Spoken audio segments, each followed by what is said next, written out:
विषय पर कटाक्ष कर। ऐसे में तेजस्वी यादव लगातार गाने से अपने वो प्रधानमंत्री को या मुख्यमंत्री को कटाक्ष कर, क्या लग रहा है सर? देखिए, माननीय तेजस्वी यादव जी और उनके साथ मुकेश सहनी जी दोनों घूम रहे हैं। उनके जो हाव भाव लगता है, कुछ चुनाव प्रचार में नहीं घूम रहे हैं, हॉलीडे पैकेज लेकर के घूम रहे हैं, पिकनिक मना रहे हों, जिस तरह के हरकत कर रहे हैं मैच्योर हरकत नहीं है।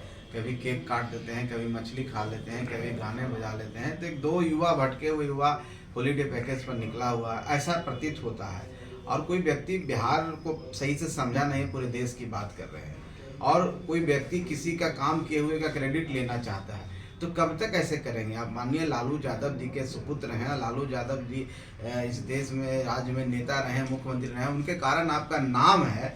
अब तो उस सिंड्रोम से निकलिए। मेरा ही कहना है कि अब अपना नाम कीजिए। और अब इस तरह के गाने गाने से जनता को पेट नहीं भरेगा। खाली बेरोजगारी और रोजगार की बात अब करते हैं कि हम रोजगार देंगे। अभी तक आपको मौका नहीं मिला है। जब मौका मिलेगा तब रोजगार दीजिएगा। पहले ही आप कहते हैं हमने रोजगार दिया। तो इस गलत फहमी में मुंगेरी लाल के हसीन सपने वो देख रहे हैं।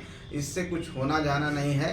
सारी जनता हम लोग के साथ है, एनडीए के साथ है। और हम समझते हैं एनडीए का प्रचंड बहुमत से पूरे देश में सरकार बन रही है। और बिहार भी उसका साथ 40 सीट पे साथ देगा।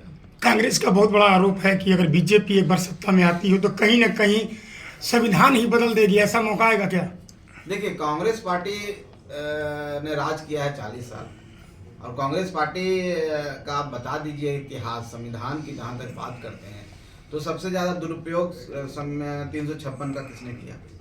चुनी हुई सरकार को जब मन करता था उनके प्रधानमंत्री गिरा देते थे। तो ऐसे बहुत सारे इंस्टेंस आए हैं जिसमें संविधान खतरे में रहा। आज लालू जी का उदय हुआ। आप 74 का आंदोलन इमरजेंसी को याद कीजिए। लालू जी किनके साथ में थे, किनके विरोध में लालू जी का? लालू जी ने अपने प्रथम बेटी का नाम मीसा रखा। Maintenance of international security act के तहत वो जेल में थे, कांग्रेस के खिलाफ थे। उस समय तो कह रहे थे कि कांग्रेस ने संविधान को खराब किया। और आज है कांग्रेस कह रही कि संविधान तो वो उन लोगों ने बर्बाद किया। उन लोग पिछड़ों का आरक्षण किसको नहीं दे रहा था? मंडल कमीशन किसके खिलाफ आया? आप ये बताइए ना।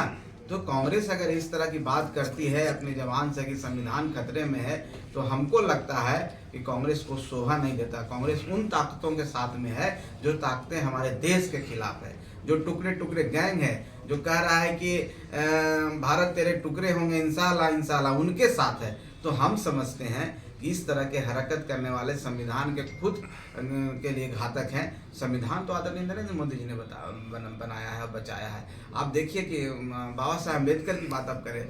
आप जब उन्होंने संविधान बनाया, आप संविधान की बात आप करते हैं, तो बाबा साहब अम्बेडकर को भारत रत्न क्यों नहीं दे पाए आप? बाबा साहब अम्बेडकर के जितने भी जन्मस्थली है, जहां उन्होंने पढ़ाई किया, जो पंच तीर्थ की तरह हमारे आदरणीय प्रधानमंत्री जी बोल रहे हैं, उसको डेवलप करने का काम किया, उसमें लाइब्रेरी बनाने का काम किया, और एक स्थल बनाने का काम किया, कौन किया है? तो संविधान किसके खतरे में? तो ये सब कह देने से कुछ नहीं होगा। हम हर मोर्चे पर आगे बढ़ रहे हैं। हम आर्थिक मोर्चा बात करें, विश्व में आर्थिक शक्ति के रूप में भारत उभर रहा है। कोरोना जैसे इतने बड़े कोविड-19 में जब इतना बड़ा पैंडेमिक देश में था, उससे 140 करोड़ लोगों को टीकाकरण करना, उससे देश में अपना टीका डेवलप करना, ये कौन किया? चांद पर कौन गया जो आज तक नहीं गया? उत्तरी ध्रुव पर कौन गया? तो हम समझते हैं हर क्षेत्र में हम काम कर रहे हैं। 81 करोड़ लोगों को राशन कार्ड और उनको मुफ्त राशन मुहैया कराया जा रहा है। 25 करोड़ लोगों को गरीबी रेखा से बाहर हम निकाल रहे हैं। बिहार में उद्यमी योजना चला रहे हैं। इंफ्रास्ट्रक्चर बिहार में इतना किसने किया? तो संविधान का दुहाई जानते हैं कब तक होगा? 1 तारीख तक होगा। 1 तारीख के शाम से संविधान के बारे में भूल जाएंगे। क्या लगता है कि कांग्रेस जो है बीजेपी के साथ मापतोल कर रही है क्या? देखिए, कांग्रेस का तो अस्तित्व ही खत्म हो गया। मापतोल क्यों करेगा?